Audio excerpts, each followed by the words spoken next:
Good morning, dear students.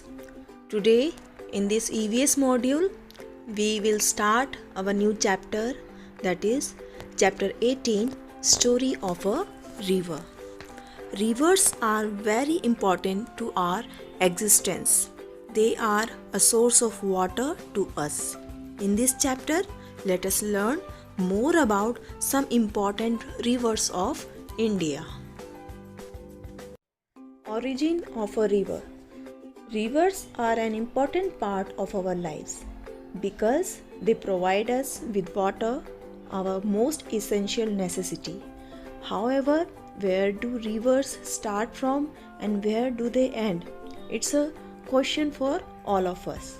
Children, rivers originate in mountains or hills where rainwater collects or snow melts and forms tiny streams known as gullies.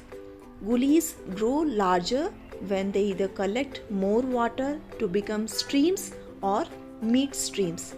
A stream is a body of water with a current. When one stream meets another and merges, the smaller stream is known as tributary.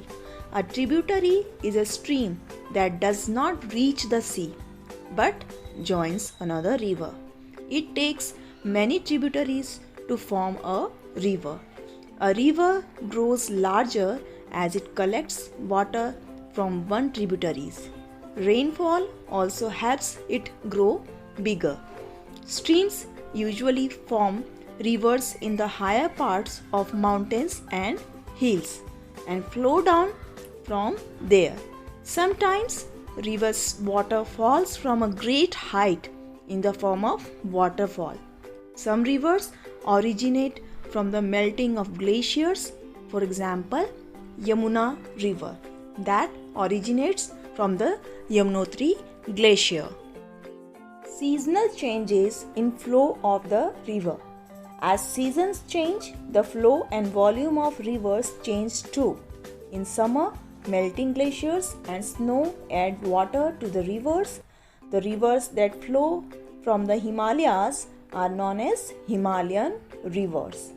These rivers are known as perpetual or perennial because they never dry up.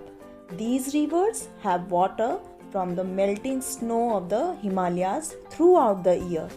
In monsoons, these rivers flood with rainwater. A river with a heavy water flow can sometimes destroy villages and towns in their path. This is known as flood. Non-perennial rivers are those that dry up in the summer season due to strong heat. These rivers are dependent on rainfall only. If the rains are scanty, they usually dry up. There are 8 important rivers in India. They are the sources of irrigation, potable water, water transport, and electricity for the entire country. Thus, many villages in India are located on the bank of these rivers. First of all, we will talk about River Ganga. The Ganges or River Ganga originates in the Himalayas and leads to the Bay of Bengal. It is the longest river of India. Now, Brahmaputra. This river originates from the Mansarovar Lake in Tibet. It enters India through Arunachal Pradesh. Narmada. River Narmada originates at Narmada Kund at Amarkantak Hills and flows into the Arabian Sea. It is one of the 3 rivers in India that flows from east to west. Tapi Nadi. The Tapi River originates in the Satpura range and flows into the Arabian Sea. Mahanadi. The Mahanadi River is an important river in the state of Odisha. This river flows slowly for 900 km and deposits more silt than any other river in the Indian subcontinent. Krishna Nadi. It is the 3rd longest river in India with a length of about 1,300 km. It rises in the Western Ghats and flows east into the Bay of Bengal. Godavari. River Godavari originates at Trimbakeshwar in Nasik, Maharashtra and leads into the Bay of Bengal. It is the second longest river of India. The Jayakwadi Dam is situated on the Godavari River and is one of the largest earthen dams in India. Kaveri. Kaveri is an Indian river flowing through the states of Karnataka and Tamil Nadu. It is the third largest river after Godavari and Krishna in South India and the largest in the state of Tamil Nadu. The Grand Anicut, also known as the Kallanai in Tamil, is an ancient dam built on the river Kaveri. It was built by the Chola king Karikalan around the 1st century. Now children, we will talk about some man-made sources of water or artificial sources of water. In India, some states get plenty of rainfall while some do not. Rainfall is not uniform throughout the country. Some places in India do not get water throughout the year. For growing crops, continuous and timely supply of water is very important. Thus, men had to come up with different ways of storing water. Water is stored in irrigation canals, dams, and reservoirs. Canals are also used as a means of transport. Irrigation canals. These are used for irrigation purposes. They help in transporting water to regions that do not get adequate water for farming activities.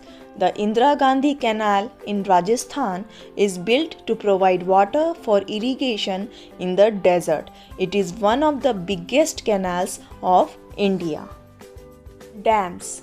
A dam is a barrier created to block the flow of the water.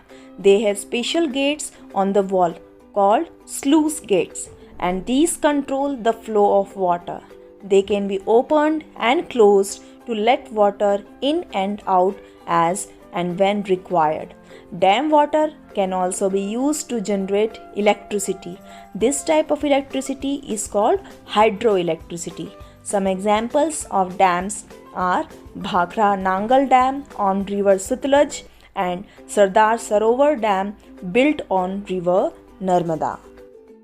Reservoirs. A reservoir is an artificial lake constructed to store water. It's a lake or large pool used to store water for public or industrial use, for irrigation, etc. Most reservoirs are formed constructing dams across rivers. Children, the rivers of India play an important role in the lives of Indian people. All these rivers provide livelihood for a large number of people all over the country. I hope all of you got important informations about these major rivers of India. So that's all for today. We will come up with next chapter in our next module. Till then, thank you everyone.